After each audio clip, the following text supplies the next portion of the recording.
Dari sejak tahun 2000, izin yang terus serampangan diberikan itu, kemudian sampai tahun 2018 itu meninggalkan 1.375 lubang tambang yang tersebar juga di Kalimantan Timur.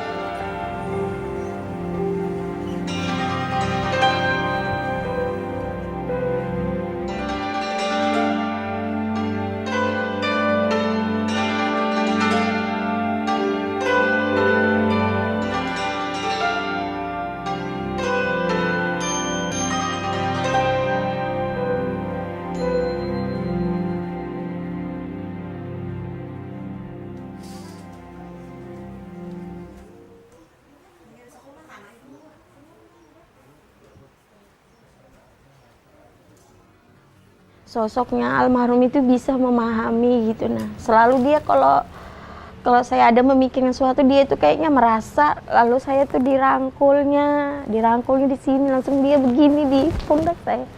Dia bilang, "Mama kenapa?" "Nggak apa-apa. Mama yang sabar," bilangnya. Yang saya kangen itu dia selalu pusing sini saya.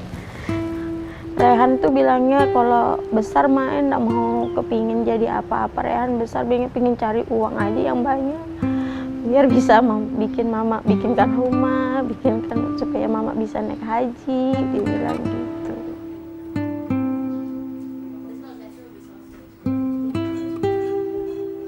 Ada yang ngetok pintu rumah, terus adiknya almarhum yang buka pintu. Terus dia bilang, "Kabarin Mak, katanya kakak Rehan jatuh di sungai," dia bilang gitu. Jadi saya itu kaget, sungai mana? Daerah sini kan nggak ada sungai. Saya nggak tahu kalau itu lubang tambang.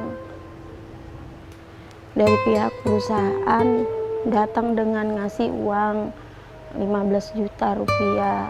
Waktu itu saya nggak tahu tuh uang apa, saya nggak ngerti juga kan. Cuma kemarin beliau ngasih itu, dia bilang uang untuk turut berduka cita. Nah, tapi seandainya saya tahu ngerti masalah hukum mengenai lubang-lubang tambang, otomatis saya waktu itu mungkin berontak. Saya sebagai orang tua tidak mudah membalikan telapak tangan dengan mengasih kita uang berapapun nilainya, itu tidak bisa ditukar dengan nyawa anak kita.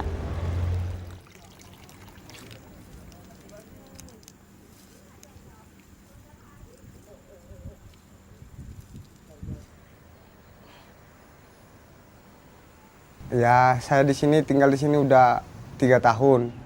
Masalah dekatnya dengan tambang karena posisi memang sudah ada, kami beli tanah di sini. Jadi anakku ini kalau di sini tuh dia bilang nggak bebas mah, nggak bisa main-main bilangnya di luar rumah, di dalam terus ya, daripada kita takut masuk ke kolam. Jadi kalau nggak ada bapaknya, dikunci sudah pintu, ya di dalam rumah aja nonton TV aja, main-main di rumah. Airnya untuk dari kolam biasanya kami pakai mandi, cuci baju, cuci piring, karena faktor tidak ada air PDAM masuk ya, itu kami pakai. Ya masalah bagi kami mungkin udah biasa ya, dianggap bersih. Nama saya Marsulap, usaha saya kerja cari udang sama ikan dari kolam bekas tambang. Ya kalau ikannya itu semua orang itu kolam di sini ini memang bilang bagus, enak dimakan gitu. Kita tahu bahwa air lubang tambang itu dia mengandung logam berat yang buruk. Logam berat itu tidak bisa lepas begitu saja. Dia akan mengikut, misalnya ada ikan, dia di kolam lubang tambang, dia mengkonsumsi air dari situ, maka logam itu akan masuk ke dalam tubuh ikan yang dia juga tidak terdegradasi. Ketika dia dikonsumsi oleh manusia, itu juga akan masuk ke dalam tubuh manusia.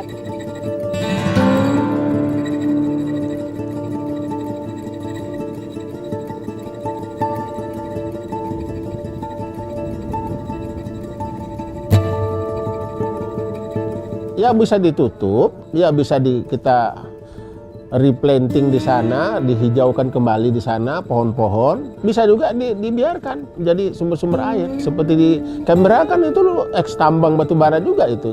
Kalau undang-undang dari atasan ini kali lubang tutup lubang. Jadi tidak bermasalah sama masyarakat, orang kampung. Kalau pas tambang berhenti, kolam banyak. Kalau orang petani ya nggak bisa berbuat gitu loh.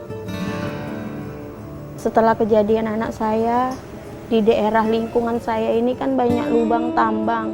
Keinginan saya cuma pinginnya satu, lubang tambang itu harus ditutup. Saya sebagai orang tua sudah bisa merasakan kehilangan anak. Saya tidak mau orang lain bisa merasakan seperti apa yang saya rasakan. Ibu kota kan pindah ke Kalimantan Timur, ya berharap ke depannya lebih baik lagi. Ya saya sebagai ibu rumah tangga biasa sih, nggak ada berpikir macam-macam. Ya akhirnya ya kita jalani hidup kita sendiri, mereka ini aja kan.